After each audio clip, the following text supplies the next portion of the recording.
Diana, I got your number from your resume on LinkedIn. My name is Sarah, and I'm an old student of, and like you, we had a relationship. I don't know the circumstances of your relationship with him, but it concerns me to see his behavior continued long after I knew him. I'm curious if you would be willing to talk to me about your experience. If not, I respect that. Sarah, I am at a loss of words, but also have so much to say. Yes, I would love to talk to you about this. Were you a student in Iowa? This is Diana. This is Sarah. And this is Blooming After Grooming, our podcast. We're supposed to be talking about what? Part 3 of the school investigation. Part Oh, 3. Jesus. I hope our listeners are putting up with our drawn out thing. Yes. Part 3. Well, it was a year. It was like a year-long thing. So yes, part 3. We left off late winter, early spring of 2023.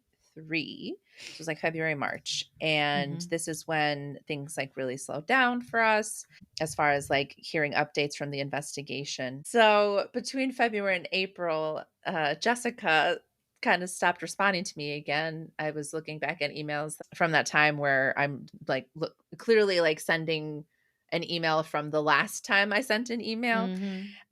So she stopped responding again for a little bit.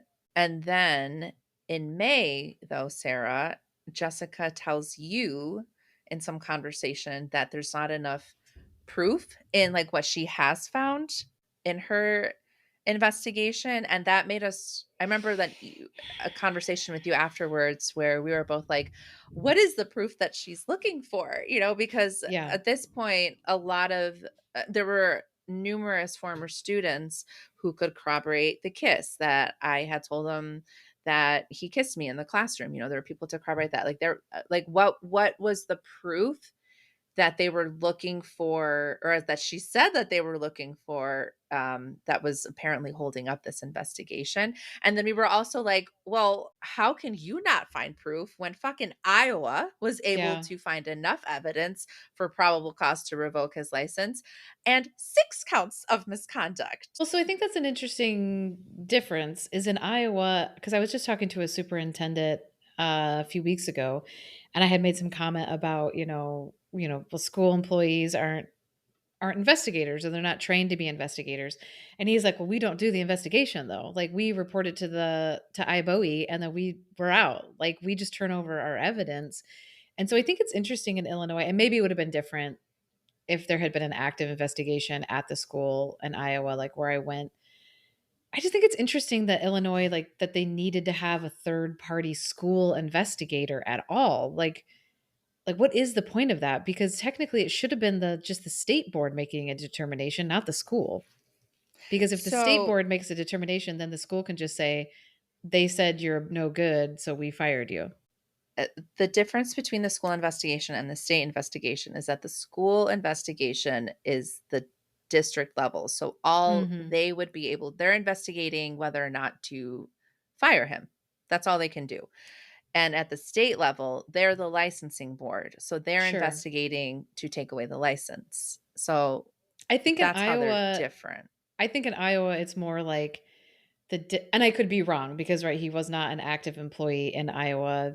So maybe steps didn't have to be taken. But I think based off the conversation I had with this superintendent recently about something else was like, I think the way that it works is they have concerns. They turn it over to IBOE. IBOE investigates, and then they say, yeah, this shit's founded or this shit's not founded. We're putting this person on probation, or we're revoking, or there wasn't anything founded. And then the school follows suit with that determination. So like it's my perception that the district themselves don't have to actually investigate, which makes sense because then you've got 2 investigations going on.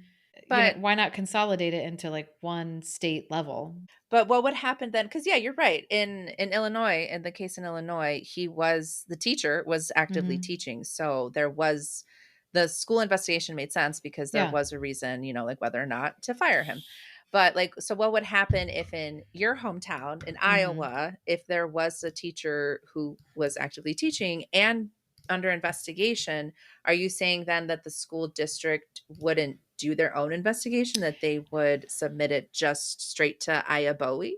I think so. So Interesting. I'd have to look it up again, but I'm pretty sure that's how it works. Is it's just that person would be put on paid administrative leave until iBowie makes a determination, and then they would follow suit. So if iBowie came out and said we didn't find anything founded, it would then be up to the school district to either they keep that person. But then the reality of would be you would think the community would probably have some issue, so then they'd have to deal with that. But teachers are in unions and shit, so it's like they have protections. I don't know. That's my perception. I could be totally fucking wrong, but that was kind of the vibe that I got, is that the school districts don't actually have to do the investigations in Iowa. It's mostly left up to iBowie, which kind of makes sense. This is why I stand by the statement of, if we had never found each other and Iowa had not been in play, that motherfucker would still have a job and he would be teaching at your old school in Illinois right now. Because Yes. she 100% was like, boo, boo, boo, boo, there's not enough. Illinois State Board wasn't doing anything at all. And if Nope. the school's investigation didn't find anything, I don't think that Illinois would have tried any harder. June 1st, we went and we had our in-person meeting with the superintendent at your old school. Yeah. At the district office, not at my old high school. That's true. The district office. The district office. So yeah, I didn't realize how close this would have been in time. Like her saying, I don't think I have enough evidence, and then us having that meeting would have been really close in time. Mm-hmm. Because that meeting Yeah. was definitely you and me kind of being like, hey, what's going on with the investigation? A, B, kind of sharing with the superintendent our feelings about Jessica as an investigator and the way that she was communicating or not communicating. And also just kind of pointing out to them, like, the school district is paying this person, I would assume, a hefty amount of money. Mm-hmm. And they seem to do Right. absolutely nothing until Almost a year now. at least the first 4 or 5 months didn't seem to do much. So it was kind Yeah. of like, look at your bill. A little bit like, if you get a bill that says that she's been Yeah. working on this 40 hours a week, you might want to push back on that. Diana, how was it going back to your old school district to have that meeting? I was so happy you were there. And I remember, you were in town for a concert, right? Wasn't that also when we went to go see Yeah Yeah Yeahs? Because I think that I originally was supposed to meet with him alone. And then you were like, hey, I am going to be in town like maybe the next day. Oh, it is. It was, my concert poster says June 1st. That's funny. Yeah. It was the Yeah. same day. Oh my God. Yeah. So we went and talked to the superintendent, and then we went and saw the Yeah Yeah Yeahs. Man, that was a good day. And it was a fucking awesome show. And we had VIP tickets, so we got Yes, we access did. to the nice bathroom Yes, we did. and the nice bar. And yeah, so Yeah. I really think I was planning on going alone. I didn't even throughout that whole process, throughout that like year and a half, I really just was half unplugged. My brain was somewhere else. Sure. Because, yeah, I didn't Disassociation is a survival It's a- tactic. yes. Because I didn't even think to ask you to come. And then when you were like, yeah, why, I'd be willing to, I think you were like, I'd be willing to be there to be supportive. And I was like, oh yeah, hell yeah. Like that makes so much fucking sense. And then it's the same day as this concert. So yes, one, so like to help calm my nerves, but also because Sarah is the more articulate of the two. And it's also, Sarah, you're so good at like seeing the blind spots of questions that, again, like I'm not ever grounded enough to really think to ask. And I also think I know you're looking out for me and protective of me. So like it made me feel so much more comfortable knowing that you would be there to be an emotional support, but also be able to ask some hard questions of this person, which included, because I got my notes. I love that you who have is such thorough fucking notes, dude. This is the irony. You're always like, Elsa, you're so great. Girl, I am always flying by the seat of my pants. You always come in with You're so fucking good at notes. it. You I got have to. notes. You're documenting shit. And I'm always all like, wait, who did we talk to? Was that Tuesday? I have to. Did I Otherwise eat a won't fucking sandwich remember. or a pot roast? I have no idea what's happening half of the time. Give yourself some credit. Thank you. So we asked who is taking over, because remember he was retiring. Oh, that's right. So we were wondering like, what's happening? Where are you going? Not that we care where you're going, but like who's taking over? What is this investigation's purpose? Because I think we were a little clear of like what are you guys trying to find? What is the proof? Mhm. What is the which was the burden next of proof that you're yes, trying that to was the hit? next question. What is she doing? We've given her contact info. How did Iowa get this done so fast? Sarah has sent her all underlined all the information about the Iowa ruling. So we were, yeah, like you were saying, wondering if he had any idea, like if he was getting Mhm. updated as the representative of the person or the institution paying that law firm. We were wondering, how does this process work? Like thinking maybe as a superintendent, having to do something like this before. So yeah, we came prepared with some questions. Do you have any notes from the meeting? What do you remember from that meeting with Dr. Superintendent? I remember finding out that you and I owned the same blouse, Oh, and that we yeah. almost wore the same blouse, and then we decided that it was too weird if we were having matching shirts on. Added to the list of random objects we both own. Like literally the exact same shirt, which I do think is Mhm. really strange. I remember, I don't know. I mean, I've definitely felt a little anxious going into it, but not because it wasn't my school. Because I later on ended up going and having a meeting with the superintendent at my old school later on, and I was like 10,000 times more anxious going into that, but that was just because it was literally my old school building and I hadn't stepped foot in the building since I had graduated, and it was very like ugh, like just bringing yeah, just one of those last like trauma road trip locations for me.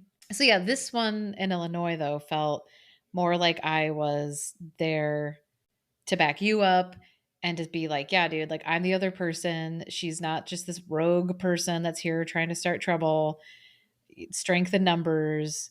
And I think it's always easy to see if somebody's taking advantage of somebody else than it is to see it for yourself, right? Like if that had been my meeting with my school and you were with me, you probably would have been like, well, wait a minute. Like, what about this? Like, there's just stuff that I feel like when you're in it and you're the person in the thick of it, like it's so easy not to see the forest for the trees, right? Because you're fucking in the middle of it. And I remember it being like mostly a good meeting and that he Mm. mostly handled it well, but like all of our interactions with quote unquote professionals in this situation, he said some dumb shit that was pretty offensive. That was like that sucked like after the Yeah. fact, because he said something at some point about how these kinds of things happen in small towns and they happen in rural areas like where I grew up, kind of implying they don't happen in urban areas. And I was like, motherfucker, you're sitting at a table with Diana,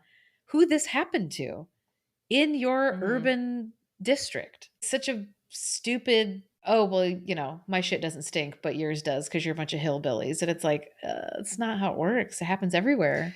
I mean, he said the thing that we heard from other quote unquote professionals of, his reputation and his job, a man's job Ugh. is at stake kind of shit. So that was part of it. But then I remember one thing he said that like really bothered me is that he was talking about how young adults are like 22 when they get Mhm. their bachelor's degree, Oh, if they yeah. graduate within 4 years. And he was like, so they're coming straight out of college, they're 22, and, both people are making mistakes or like something like that. They're Yeah, both making he mistakes. said something like, "Oh, sometimes they're only like 4 or 5 years apart." And I was like, "Our abuser, I'm older than you. Our abuser was 12 years older than me." Like I feel like he tried to Hmm. say something like the teacher wasn't that much older than us, and I was like, "Huh-uh, motherfucker." Like he was 12 years older than me. He was what? 16 years older than you? 16. 16 Yeah. years older than you. And I feel like he just sat there like, "Oh." Like he did say, "Oh." And it's like, "Fuck you." Like also, I don't care if there's 2 years apart, dude. That's not the That's point. not the issue. That's not the point. And that's what You really made me mad is that he was yeah. placing blame on the kid. As Yeah. much blame, it was like it was Yep. equal mistake that they made. And Yep. it's not. It doesn't No. matter if the kid is 18 and the teacher is 22. That doesn't matter. Yeah. There's that power dynamic. One of them went to school knowingly planning to be a teacher and be in a position of power over underage kids and took an oath to keep those kids safe and then use that position of power for their own personal sexual gratification. End of Yeah. end of sentence. Like and I feel like we did shoot him down pretty hard in the moment when that happened. We both were like, Oh "Nah, yeah. fuck that shit. No, I no, no, no, think no, we no." both educated it. We checked him on that Yes. shit. Yes. Yeah. And I But as a do superintendent is thinking that way, and he was retiring, but he was going to be like in an even higher position yeah. with like the regional office Mhm. of education. So in charge of more kids. But there is just something about sexual abuse that people just goddamn, they have to make caveats for it. Like it's like this weird instinct that people have that you have to always justify it in some way or explain it in some way or minimize it in a manner that I don't understand the instinct for people because we don't do it for a lot of other crimes. But this is one crime where people really like to minimize. I also remember him agreeing or stating that if we hadn't found each other, that nothing would have happened. Like, I feel like he was like 100%. Yeah, it was very clear that because we asked him like, what is this process? What does this process look like as far as what happens when a student or a former student makes a report? What is the flow of information? How our organization, like how are the schools or the district or the state working together? And he didn't know. And Yeah. as we've talked about, administrators, they can't know everything, especially public schools. There's a lot of directives and new policy updates and Mhm. things that they're getting all the time, but to have no idea. Like, it's not like we showed up on his doorstep unannounced. He knew we were Right. coming. He had Yeah. weeks to prepare for this meeting and came in completely uneducated about their own process, about their own due diligence. Meanwhile, their investigator is telling us 2 days or whatever, a few days earlier, that they don't have enough. And it's like, well, how the fuck? Who's saying what's enough? Which one is it? Which Yeah. one is it? Like, how does this work? And to your point, at that stage, the Iowa board had found enough proof to charge him with 6 counts of fucking misconduct that I read off in one of the last episodes. Like, they were not small counts. They were legitimate, clear as day sexual contact with a minor. Yeah. Like, so it felt so confusing. It felt good. I'm glad that we did it together.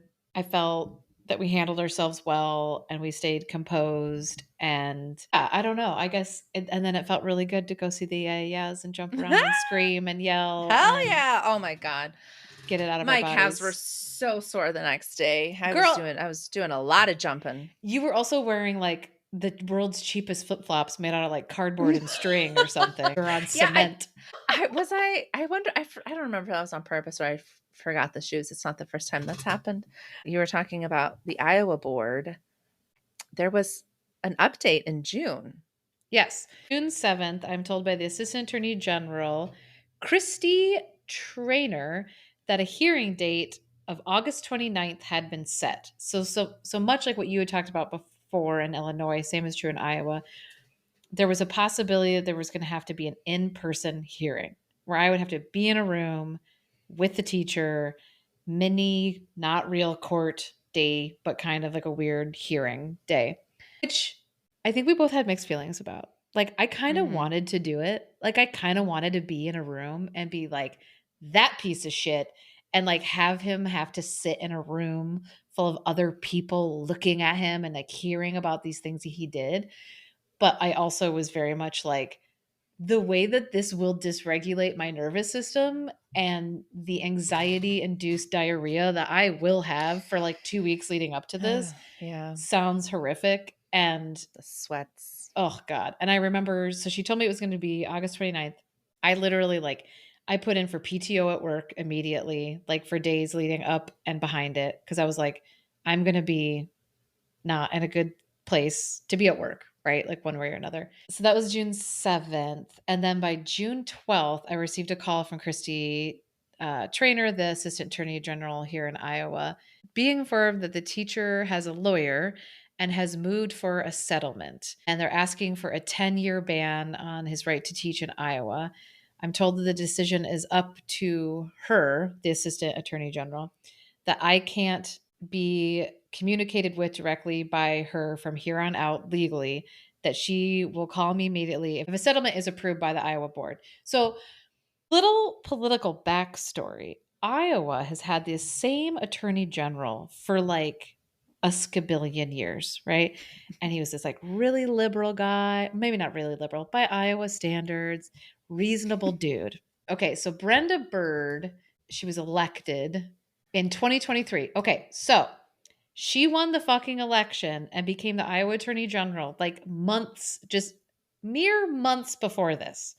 And this was really one of the first times in my life where I have really felt the hyper direct ramifications of politics upon my life, because I was told that the previous attorney general in Iowa, I feel like I'm not explaining this well. Let me start again. So, the assistant attorney general, if she had said, I don't want to accept this settlement from the teacher and his lawyer of a 10-year ban on the right to teach in Iowa, if she pushed back on that, then it would go to the Iowa Attorney General and they would make a determination on whether or not it was a reasonable thing to push back on.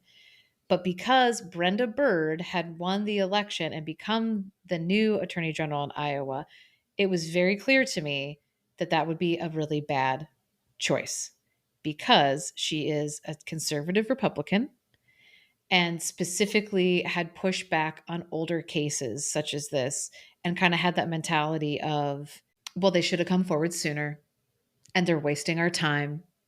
And this is some stupid shit that we don't need to care about. And it was made very clear that it was like, if you, like, pretty much she was saying, like, the assistant attorney general was saying, like, I have to make this decision, but as the survivor, I really want your input. And I really want to hear your side of it. She's like, I'm not going to do just what you tell me to do, but like, I think it's important to hear your side of this and how you feel, which I really fucking appreciated.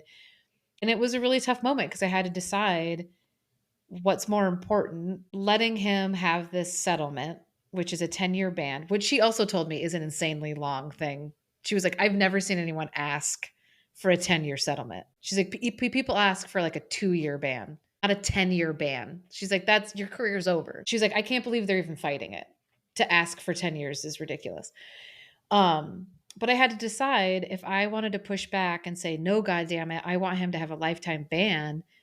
I could have fucked up the whole thing. And it could have gone to the attorney general and she could have said, this whole thing is a waste of fucking time. And she could have thrown the whole thing out. And none of it would have happened. Like literally the whole thing could have been just undone and he would still have a teaching license in Iowa. So I had to like check my ego at the door and think, you know, what is more important? Is it my quest to like take this thing from him? Or is it I can knowingly protect kids in Iowa for at least a decade? I can do that. And that was what I decided to tell her. And she like let me call her back. She's like, you don't have to make a decision right now. And I called her back and I just said, you know, it sucks, but I will take the safer path because I do not want to cut off my nose to spite my face. I also appreciated that she was very clear that she was like, legally, we will not talk again until this is over, which again, I just really fucking appreciated because it was like, she let you know. She let me know. She let me know what my expectations should be. So that was June 12th. A lot happened in June. And then June 21st, the Iowa board canceled their board meeting for the month of June when they could have approved or denied the settlement between the teacher and the attorney general. So that was very annoying. And their next meeting was on August 2nd. And I was told there were 3 options of what could happen next. A, the Iowa board approves the settlement and it's done. B, the Iowa board denies it. Because that's the other thing. The Iowa board could have denied the 10-year settlement and said, that's what I was going to ask you. Cause I thought, wasn't there a thing about like, cause didn't you have to counter at some point? And then that's when you said 12, but you were worried like that was going to be either too much or not enough. Yeah, I don't even have those in my fucking notes. I think he asked for 10 and I said 12. I think that's what it was. I was all like, or she suggested 12 or something. Like it was some kind of weird. Yeah, he asked for 10 and she was like, well, fuck that. Let's ask for more. And I was like, okay, like whatever you want to do. You know, I was like, you're the person that knows this shit, not me. So A, Iowa board approves it. B, Iowa board denies it. And the teacher's lawyer and the assistant attorney general go back to the drawing board to come up with a new settlement. Or C, the Iowa board denies the settlement. The teacher and his lawyer aren't willing to negotiate another settlement. And then we go to the August 29th hearing. So this whole time, I'm still possibly going to have to go to an in-person hearing. It's like that whole summer, I was just like, oh, sweet Jesus. I don't know. Do you remember how was that time period on your end? I do remember when you called and told me about the settlement. I was so mad because, of course, in my mind, I want that lifetime ban. And Mhm. even, and I was wondering if around surrounding this, if it was surrounding this conversation that someone said the whole thing about like, oh, well, by then he'll be like almost 60 and he'll retire and he'll age out or something like that. Kind of like we were Just talking so about. I don't frustrating. remember like who said that to you, but I was wondering if this was it because I remember being really upset that Mhm. there was even a discussion about whether or not to do a lifetime ban on his license. So yeah, I remember being S very upset about that. I don't know if it was if you called me before or after you had called her back, but you explained it. If I make the wrong decision, Mhm. it could have like really permanent Yeah. consequences for not only this case in Iowa, but also in Mhm. Illinois. Well, yeah, so that's the thing. It's like it wouldn't have just fucked up Iowa, it would have also fucked up Illinois. So I must have my dates wrong and my notes here because I am looking at the Board of Educational Examiners from the state of Iowa settlement agreement final order, and it is dated June 16th, 2023. But I wonder, I think I remember her calling me right away when the settlement had been made. So I must just have my note dates wrong about the June. It's June. In June Yeah. is when the final order and settlement was like finalized. The Yeah. final order was finalized. And that's when it like really kicked things into Yeah. gear for Illinois because shortly after that was so the next month is when the teacher finally was interviewed Yeah. by the school investigator. But before we talk about that, was there something else you wanted to say about June? The final settlement agreement was that he accepted a suspension of his license for a minimum of 12 years. The respondent agrees to successfully complete at least 15 in person contact hours in ethics for educators, which is offered by the Iowa. But I think this is only if he ever wanted to like get an Iowa license again. So I don't know if he ever actually Oh, had to do okay. that. Respondent shall undergo risk evaluation by the SOTP qualified professional. Respondent must seek prior approval for selected evaluator. So that one, the risk evaluation, that was explained to me as like you are literally put through a bunch of tests that determine if you are like aroused by children to see if you are a risk to be like a sexual predator. But again, I And you think had to he pay for it, right? and he had to pay for it. But again, I think that only was like if he was trying to teach in Iowa specifically again. I don't know. Because it said respondent shall ensure the board receives a copy of the evaluation report from approved professional within 30 days of the completion of the evaluation. But I think that it wasn't required that he'd do it. You know what I mean? It was just if he tried to get a license again.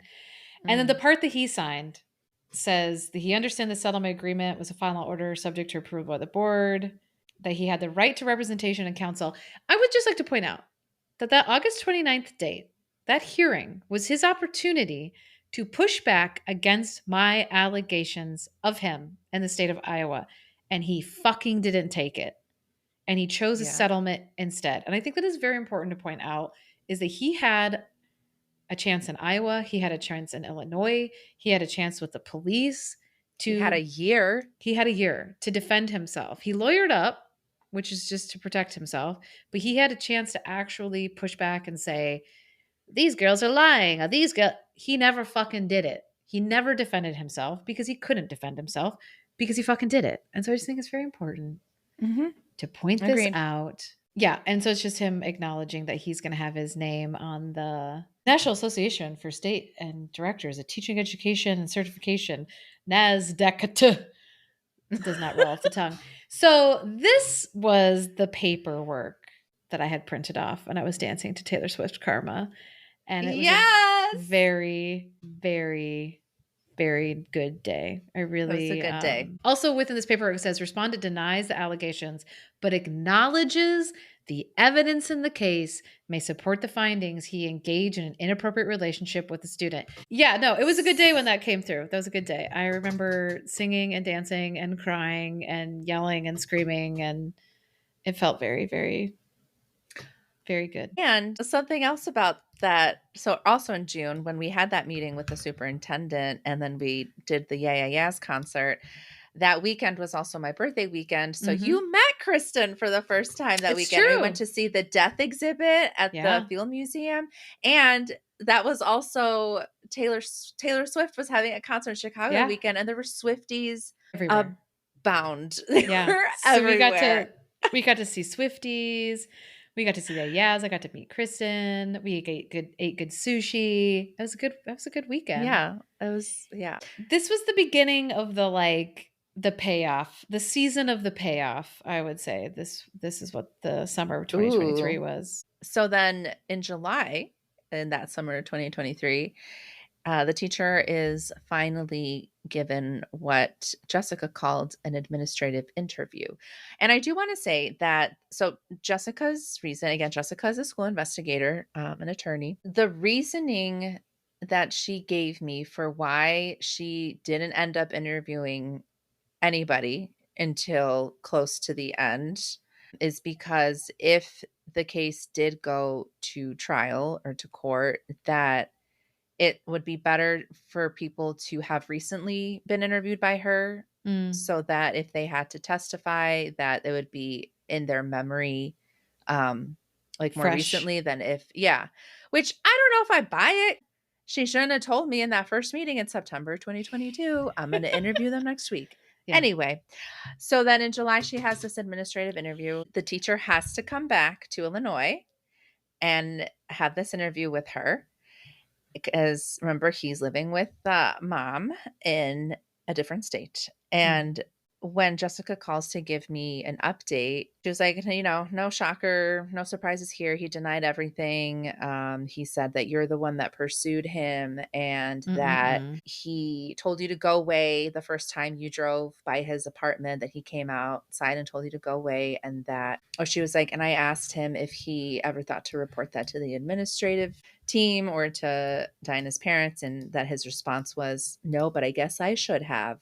Duh. And then she fucking says to me, yeah, when I first saw him, Diana, he came in and I thought, oh, come on, Diana, you could do better. Dude, I fucking forgot she said that to you. I should have given you a warning, Sarah, that I this we were going to don't talk know about that that. anything has made me more mad during this whole You started process. crying. Yeah, I that sounds right, man. I was so unbelievably upset when you told me that, cuz I remember you telling me, and you kind of said it the way you just said it. Like, isn't that crazy? And I was just like, it's beyond crazy. It's so It's offensive. It's so fucking so unprofessional. so offensive. So Again, offensive. it goes back to the idea of saying, "Oh, you couldn't have found a hotter guy to rape you?" Exactly. Literally, like, what the fuck are you talking about? Again, it's that implicit guilt, like putting the ownership on the victim. Like, you chose him. It's Yes. like, That no, like dude, it I was, was yeah. groomed by him. Yes. And clearly like showing me that she does not understand grooming and how grooming works. Like it's not Mm-mm-mm. in her mind, it's this whole fucking situation, a year of being involved in this case. And she still has that mentality of, oh, a hot teacher and Yeah. student. That's what this is. I didn't even know how to process it right away. And it's Because still, yeah, it's makes not me so fucking mad. something that you should even have to process. Like, it's so absurd and offensive. Yeah, dude, and it was just after everything that she put you through also. Like a year, almost a year of bullshit timelines, cutting you off, not talking to you, telling you to get information, telling you to stop talking to people because you're going to fuck the whole thing up, copping an attitude with you, and then to finally start doing something and to say that is disgusting, dude. I fuck her, dude. I don't know what else to say. Like, that was so offensive. It was so horrible. And Yeah. I was so mad. And it's just so gross, dude. Like, also, what a yucky. I mean, yeah, we can talk about how ugly he is, but he's our abuser. We get to say that. But we're not, at no point are we like, oh man, I really wish that like he was hotter. This whole thing would have been better if he was hotter. Like nobody is saying that because That's that's not what it's about. That's what I say all the time though, because it does come up a lot, right? Like, it comes up more than you would think, like his appearance and how people are surprised by it. And I have said to so many people, I'm like, so if he was attractive, would it make it better? Mhm. And people just stare at me because they suddenly realize that they're being fucking shitty. And it's like, what are you saying right now? That it would Yeah. somehow be okay if my teacher groomed and sexually abused me if he had happened to be hot. Then it's more understandable. And it's like, again, you're No, putting the it's not. ownership on the kid though. Because you to me, that's saying you fundamentally do not understand what grooming Right. and mental manipulation is. You don't understand it. Oh, So, just another so mad. I forgot frustrating. about that. Yeah, so that was August. September's big. In September, he surrenders his license to the state of Illinois, to the Illinois School Board of Education, Yay! yay! He surrenders 2 licenses Been like a month. in Illinois. So ISB, the Illinois State Board of Education, treats that surrender as a revocation. And remember, the 2 possible outcomes of this whole thing is, well, besides nothing, would have been a suspended license or a revoked license. Suspended license could be up to 5 years. A revoked license is permanent. So he permanently lost his teaching license in the state of Illinois. Something I have in my notes, I don't remember where this came from, but it says once the order, essentially accepting his license surrender, is entered, it will appear on ISB's educator quality page as a 21B 45 revocation. It will also be reported to NASDTech, which is a national reporting service that should notify other states if he seeks to get a license in those states. Voluntary surrender / revocation is the most significant sanction ISB can obtain. Given that he has voluntarily surrendered, ISB will not be continuing its investigation as there is no further remedy for it to pursue. So, ISB finished their investigation in September 2023, so about a year later, after I don't know what work they did, but I don't think it's a coincidence that it happened a month after Yeah. Iowa made their final ruling. Because after Iowa made their ruling, I sent over all the paperwork about him surrendering his license for a 12-year suspension in Iowa. I emailed it to Jessica. I emailed it to our contact at the Illinois board. I emailed it to the superintendent. Girl, I would have emailed it to fucking anybody in the world. Like, I was like, if it's going to help anybody, here you go, have a copy of it. So yeah, I mean, I think they just were like, oh, cool, this other state's done all the work, we can just follow suit. And I'm sure his lawyer was probably like, the writing's on the wall, don't waste your time fighting this in Illinois because you didn't fight it in Iowa. And the dominoes are going to start to fall. Yeah, he surrendered his license in Illinois on September 8th. Diana, would you like to tell us about what he did on September 15th? Well, before I tell you what he was allowed to do on September 15th, let me tell you about an email I got from Jessica, I think maybe like 3 or 4 days before. Hi, Diana. I just received notice from ISB that the teacher has voluntarily surrendered his teaching license. The district is going to move forward with termination based upon a finding of misconduct and now not having a valid license. So yeah, he can't teach, he doesn't have a license. We will be serving the teacher next week. My investigation has also been fully completed and will be tendered to the superintendent on Monday. Let me know if you have other questions. It's like, okay, was your investigation finished? Or the fact that he just surrendered his license and legally cannot teach in Illinois anymore finished your fucking investigation? That part. That part.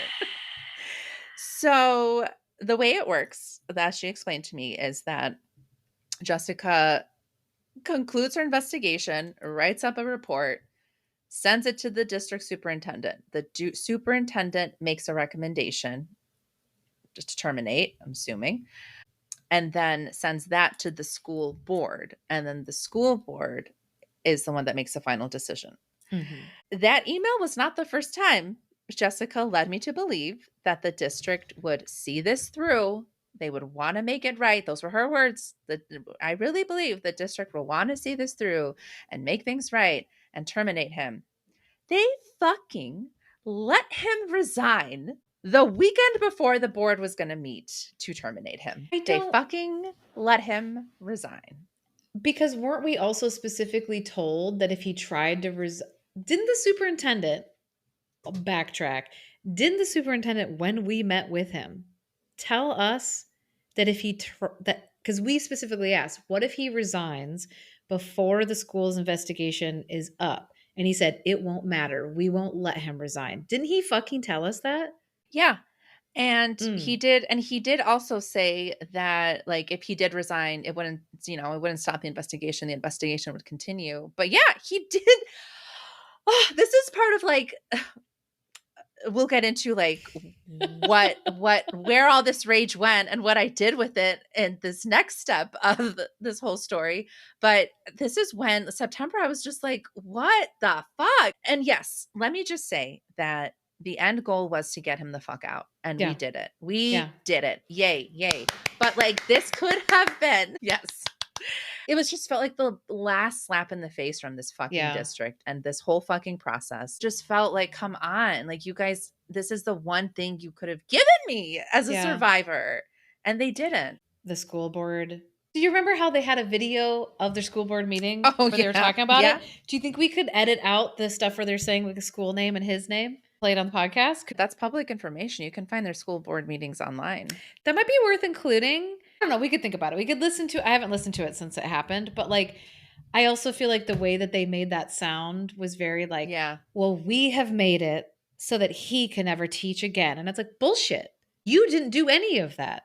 He fucking walked away. And also, Mhm. he can still teach in private schools. And maybe in other states. And Who maybe in knows? other We states. still Well, don't know. we pretty much have just been told no one in their right mind would, but that doesn't mean it's impossible. Exactly. But I feel like the way that they said it was very much like, look what we did. And it was like, Yeah.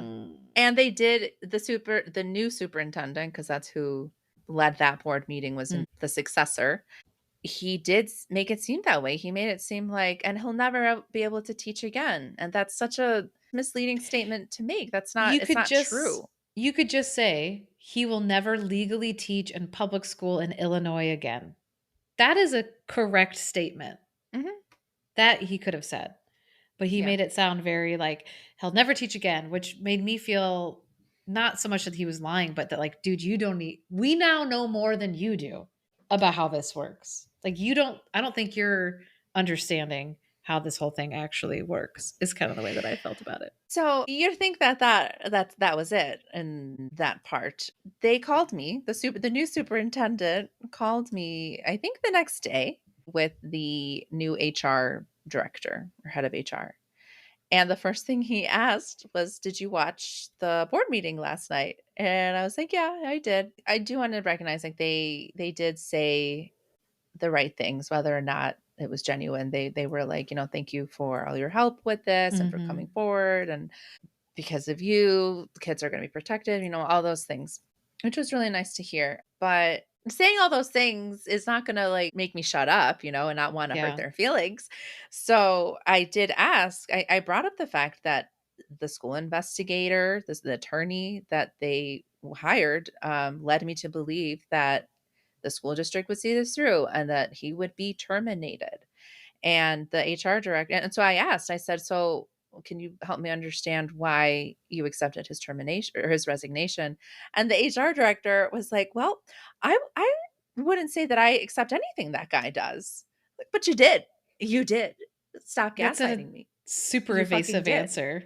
Like, Yeah. And he said, what I expect him and anyone really to say is like, "Well, he's out, big picture.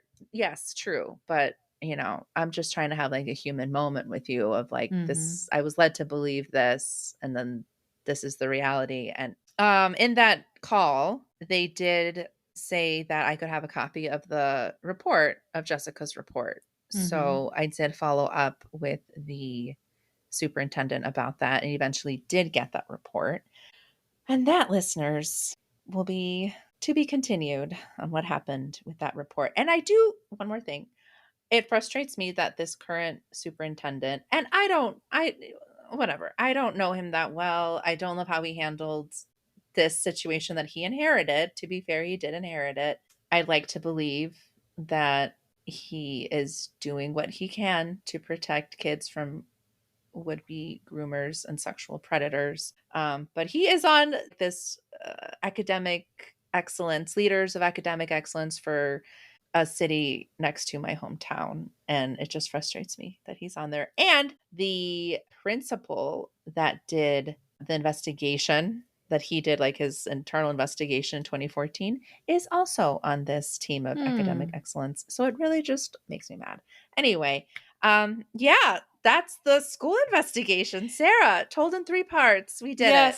Yes. And one last step within that process was I was told in Iowa that if he lost his license in Illinois, that I could report him to the Iowa board and that they could do another investigation into him and possibly update the Iowa ruling based off of the fact that he had a license revoked in a different state. So I did that, but I feel like when I called, they were like, well, I don't know if we can do that. And I was like, what the fuck? Like, I was specifically told that this was a thing you could do. They said, yeah, we'll look into it. And then I never was told what the case number was.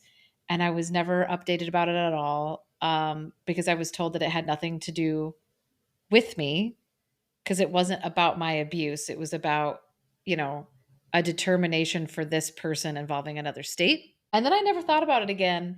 And then randomly, another survivor that I had been connected with here in Iowa, she was a survivor of a different kind of abuse from a doctor when she was a kiddo. But I don't know why or how, but she was on the Iowa board website and looked up our abuser's name and stumbled upon the updated Iowa Board of Educational Examiners determination, which was a permanent revoke. They permanently revoked his teaching license here in Iowa on June 4th, 2024. And I will say, like, there is something that really tickles me deeply about seeing his handwriting on this paperwork, because I recognize it. I recognize his signature and I recognize his handwork, and seeing it on a piece of paper That he had to sign. That is acknowledging that he is permanently banned from teaching in public schools in the state of Iowa for the rest of his life with no possibility of reinstatement. Felt pretty damn good. Sarah, we actually forgot a big thing that happened in September. There's a website that came about. Oh yeah. That was birthed into the ether. Yeah, it's true. It's very true. Here's what I would say. Don't maybe groom and abuse people that know how to build websites. It might come around to bite you in the ass someday. So yes, there was I don't know how to talk about it because we're trying not to say his name. Well, we can't tell you how to find this website. But I can there say is a website. You can. I can. Did I buy a bunch of the domains of our abuser's name and then build a website listing all of the public information, which is what it is. Everything on that website is public information. It is the Iowa determination. It is the Illinois determination. It is the news stories that we did with different press at different times throughout this process. It is all public information. It is just consolidated. No opinions on it. It is consolidated in one place. All of the pictures of him on that website are pictures he put of himself on the internet. So that's on him. And I did it because the Iowa board website is not super user friendly. If you Googled his name, this stuff didn't pop up. You would have to know to go to the Iowa Board of Educational Examiners website, and you would have to know to look up his name on their search function on their website, and then you have to click into these like hyperlinks to look at it's too much because he does not have a criminal record. I wanted it to be that anybody that Googled this guy's name can find out exactly what he is and who he is and what he has done for the sole purpose of protecting other people, because he still exists. He is out there right now. He could be listening to this very recording at this very moment. He could be on the internet. He could be volunteering at Oh, kids he is on the programs. internet. He's on the We internet. know We know he's on that. the internet. He could be catfishing people on the internet, right? Like he could be doing exactly what he did to you and I. He could be on the internet and he can be working in any kind of retail situation or company where he has any kind of exposure to teenage girls or even younger girls in general, like even in their 20s. Like I could see him trying to pull some shit like this with. I wanted it to be that anybody that met him and caught vibes could fucking confirm the vibe. And he's not happy about the website. And he did have a lawyer ask me to have the website taken down in quote, in good faith. Asshole. Like, who I does he know. think he is? And I said to the lawyer, I said, in good faith of what? What has he shown me that's good faith? Because he lied to the police. He didn't defend himself in Illinois. He didn't defend himself in Iowa. He took absolutely no ownership. He scurried away in the dark like a little rat from all of these situations. And I also said there is no motive to take this down other than to protect him, which Yeah. I wasted 18 years of my fucking life doing, and I will not Mm. do for another second. I laugh because I just think it is hilarious that he doesn't want it up and has Oh, no yeah. control over it. But it is also just, it's so infuriating, and it boggles the mind of in what mental state was he in? Is he in that he felt okay, or it wasn't embarrassed or had no shame to ask you of Mm. all fucking people to do him this solid? Yeah. Like, what I really want to know. What did he think was going to happen, you know? That's what everybody said that I told about. They're like, "What? How crazy do you have to be to think that this was going to work out?" And I think I even told the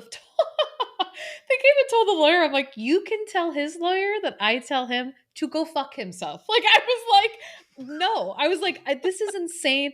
And the lawyer like laughed and he was like, "This is about as good as I thought this conversation was going to go." And I was like, "This is insane." Like what motive would I ever have to take this down? Like all that we have been doing this entire time is to try to educate other people about how you are a predator. And the whole purpose of that website is to educate other people. Now, is it a bonus that website also makes him really unhappy? Yes, it is. Yes, it is. It really is.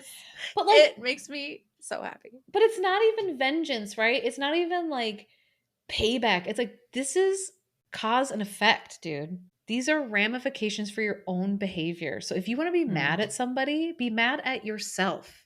Yes. I didn't do anything to you. You did something to me, and you did something to yourself. This is your fault. This is your fault. There are consequences for all of our actions. We all have to take our lumps. Well, and as we've talked about, the path for justice and accountability is not the legal system, the criminal justice system. It's not the most effective way. So, hey, this is survivors, victims of abuse. We got to find other ways to, yes, tell people this, look at what this person has done. And that paid off because multiple people have reached out to us about finding the website and being like, oh yeah, I was thinking about him the other day and I saw it and I was like, oh my gosh, yeah, this makes so much sense. I knew it. Like that, like it's been really validating for people. Yeah. Cause we got our first submission to that website. We have already talked about this person.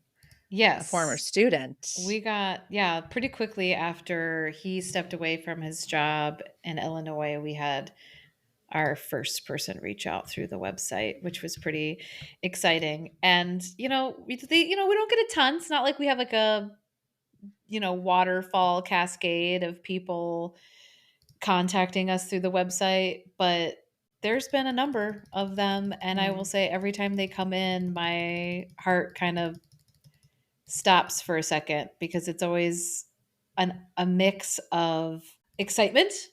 Like, oh my God, is this going to be it? Is this going to be the other person that something happened to and they've got the evidence and like, giddy up, here we go. But then it's also always just this moment of heartbreak of realizing that there is another person that he hurt and having to like hold space for that person's story. and having to sit there with it as a survivor and bear witness to what he did to them. I would just like to say in general, the website that we're discussing has been viewed 17,000 times. So Oh my God. I just think it's important to point out that we've informed at least 17,000 people, or at least In almost all the states, right? unique visitors, only 13,000. So we have only informed 13,000 people of what he did to us. Have we hit all of 50? We have hit all 50 states. Yes. We've had at least one view in every single state in the country. Illinois is the top at 8,428 views. Karma's gonna hunt you down step by step from town to town. Don't sue us, Taylor Swift, please. We like you. We're on your side. So, websites are effective. Well, more to come about the website. And I just want to make clear, I'm not promoting people make like revenge websites. Legally speaking, to be very clear, everything that is on this website, again, is public information. That is it. And that is why it is something that I legally can do and I can legally still have up, is because I am not disclosing anything on there that is not already privy to the public in some way or another. So just putting that out there. If you have public documentations of things that people have done and you want to make a website about it, consider it. Well, listeners, thank you so much for listening to part 3 of the school investigation. When I look back on it, a year is a long time, but it could have gone longer, I suppose.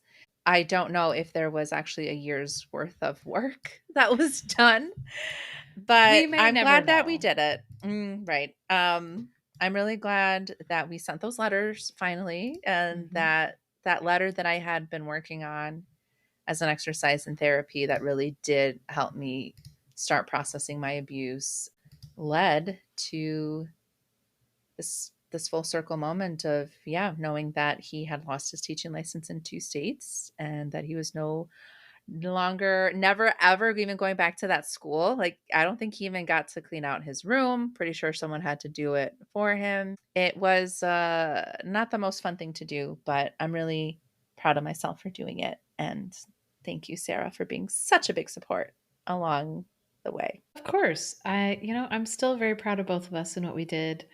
It was a hell of an experience and continues to be a hell of an experience.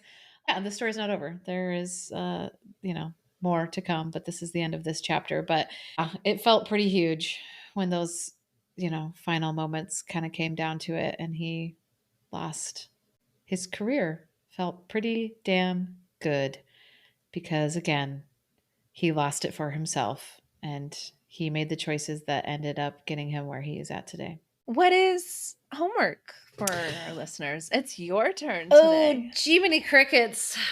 I feel like my brain is very stuck on Jessica saying that you could have done better in relation to the appearance of the person that abused you, because it fills me with the fiery heat of 1,000 suns.